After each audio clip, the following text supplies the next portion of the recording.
Salam sejahtera dan salam Sarawakku sayang. Bersama saya Grace John Lee. Tumpuan Berita Malam, Lembaga Pembangunan Koridor Wilayah Rekoda telah menerima anugerah inovasi antarabangsa IA di bawah kategori perkhidmatan dan penyelesaian dengan inovasinya Sistem Pengurusan Projek Rekoda RPMS. Ketua Menteri Sarawak Datuk Patinggi Tan Sri Dr. Abang Abdul Rahman Zohari Tun Datuk Abang Openg yang juga pengerusi Lembaga Rekoda secara simbolik menerima anugerah itu daripada Ketua Pegawai Eksekutif Rekoda Datuk Ismawi Ismuni di pejabatnya di Wisma Bapak Malaysia Petrajaya Kuching pada Selasa.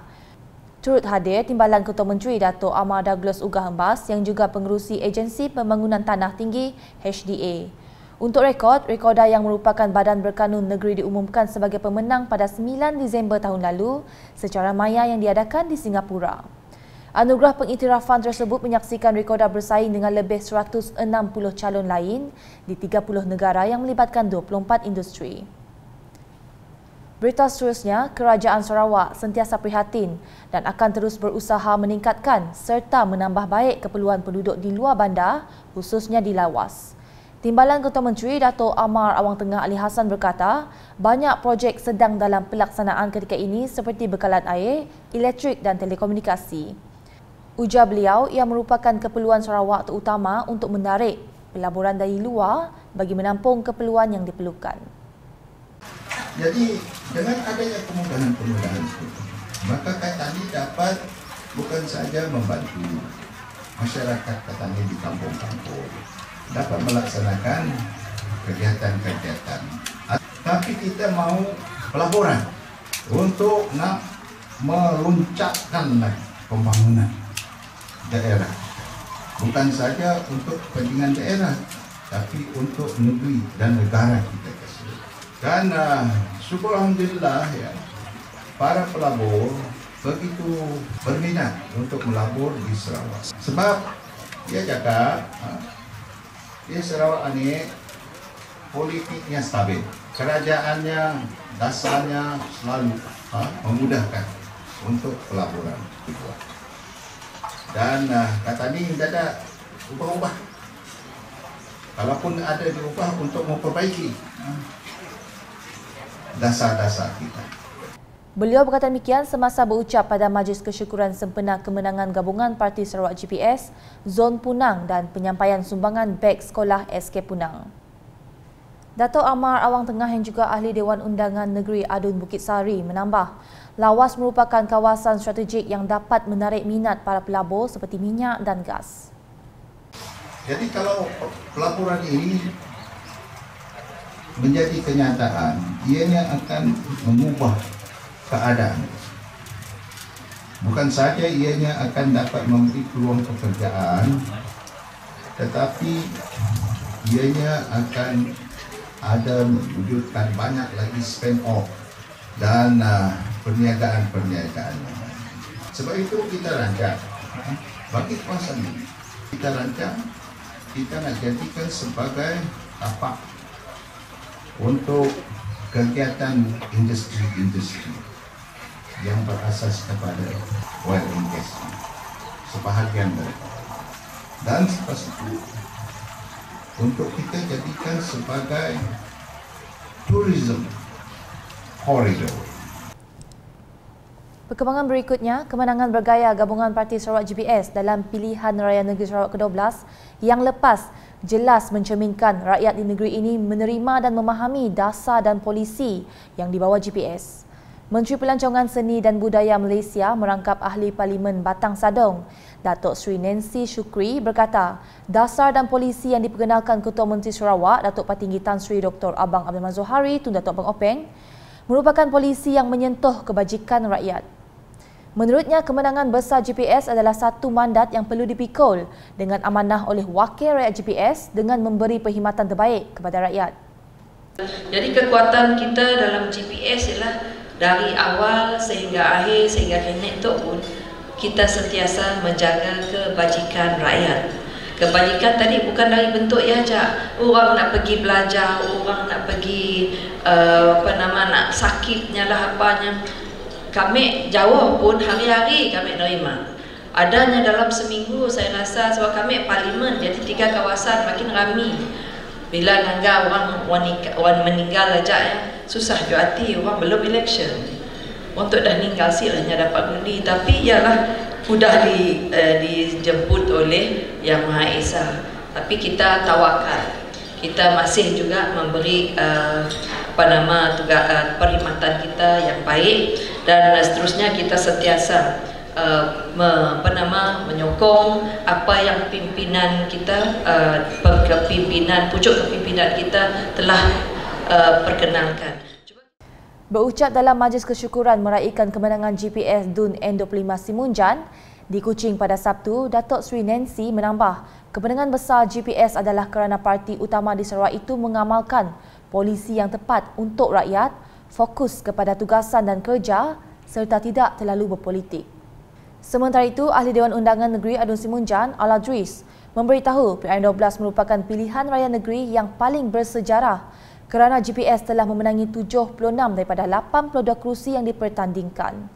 Jelas beliau menerusi mandat yang telah diberikan, beliau akan merealisasikan pembangunan yang dihajatkan oleh rakyat di Simunjan.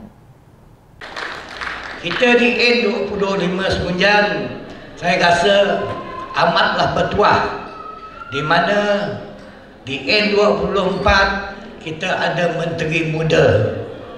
Di N26 kita ada ketua menteri. Di N27 kita ada menteri. Jadi sikit sebanyak ampit juga kita di N25.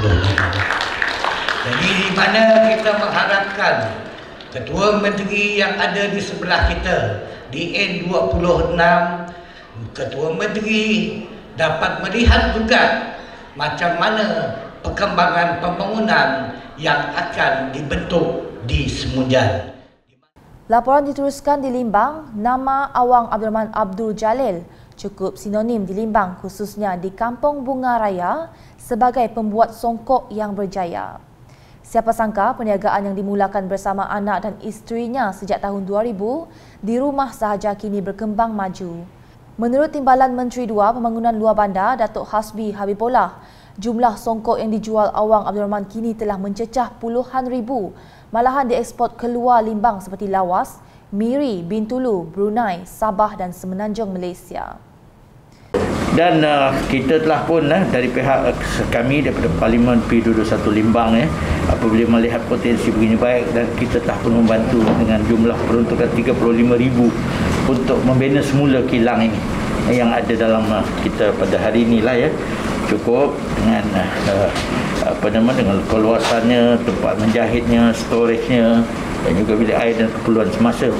Saya yakin saya telah pun minta kepada pihak Giat Mara juga untuk membantu kalau boleh menambah mesin beliau.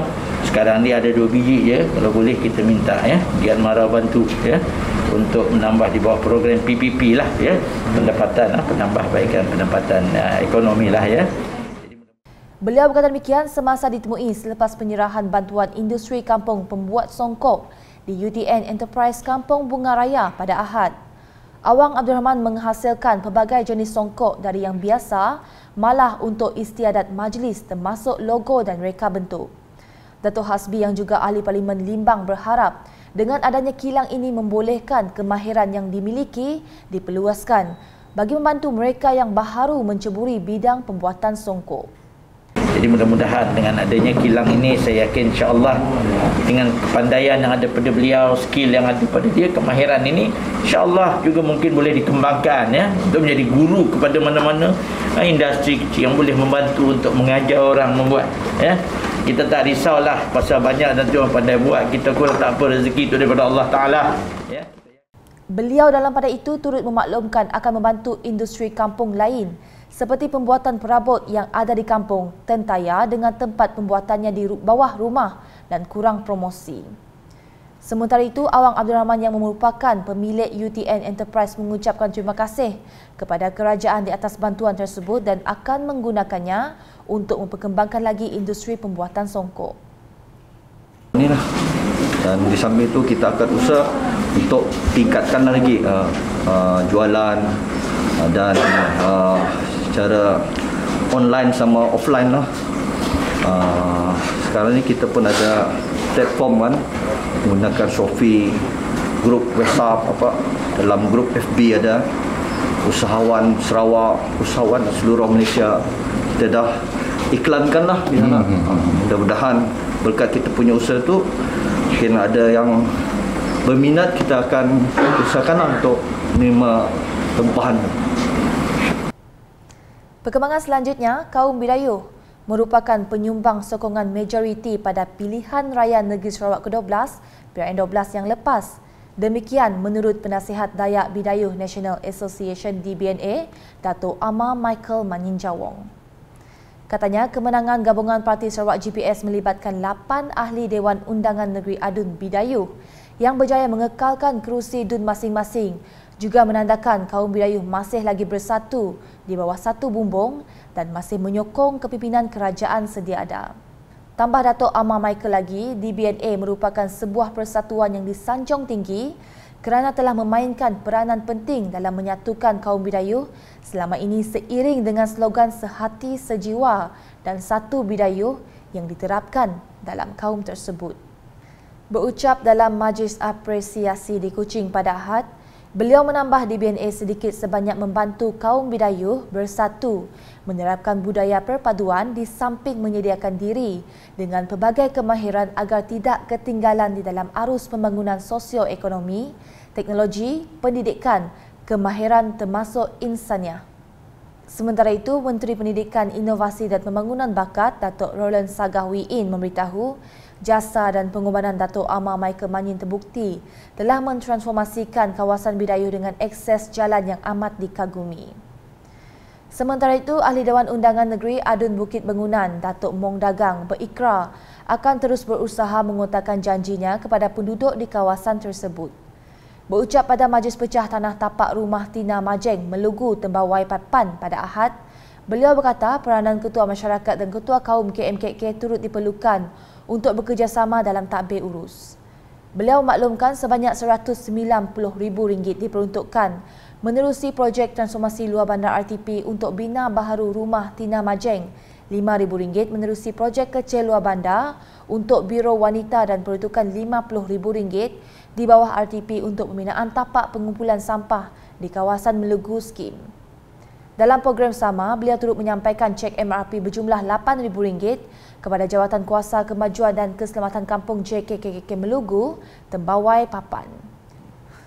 Manakala di Matu, musibah banjir yang melanda beberapa kawasan di Matu ketika ini menyukarkan ramai pihak, khususnya golongan penjajah.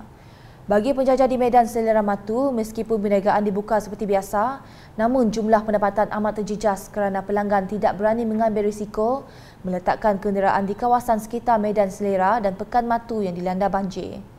Pengusaha permis makanan Bayah Muhammad Sapawi, Tan Chuan Cheng dan Zainah Julai ketika ditemui berkata mereka agak gusar dengan kawasan yang ditenggelami air menyebabkan pendapatan harian mereka terjejas, namun reda dengan keadaan itu sambil berharap paras air surut dan keadaan kembali pulih seperti biasa. Menurut mereka, musibah itu tidak akan mematahkan semangat mereka untuk meneruskan perniagaan kepada penduduk sekitar. Sementara itu, banjir kilat yang melanda Kampung Sekaan Besar, Kampung Jemoreng, Kampung Treng dan Kampung Betong dan Pasar Matu kini semakin pulih. Pemantauan pada Isnin mendapati hampir ke semua jalan raya penghubung masih terjejas dengan air, namun masih boleh dilalui oleh kenderaan. Tinjauan di Kampung Bawang Pulang mendapati tiada jalan yang terjejas akibat banjir dan hanya tekungan air limpahan dari sungai di bawah rumah penduduk. Sesi persekolahan juga berjalan seperti biasa di 3 buah sekolah yang terlibat, iaitu Sekolah Menengah Kebangsaan SMK Matu, Sekolah Kebangsaan SK Orang Kaya Selair dan SK Orang Kaya Segunim, memandangkan keadaan paras air masih terkawal. Dalam pada itu, penduduk di kawasan tersebut disarankan untuk sentiasa berjaga-jaga memandangkan keadaan cuaca masih mendung dan berkemungkinan menyebabkan hujan. Sekian edisi malam bersama saya Grace John Lee. Berita lebih lanjut boleh didapati di semua platform media sosial UKAS termasuk portal ukas.sarawak.gov.my dan UKAS channel di YouTube.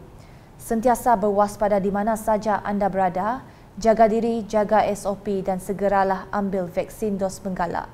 Salam UKAS.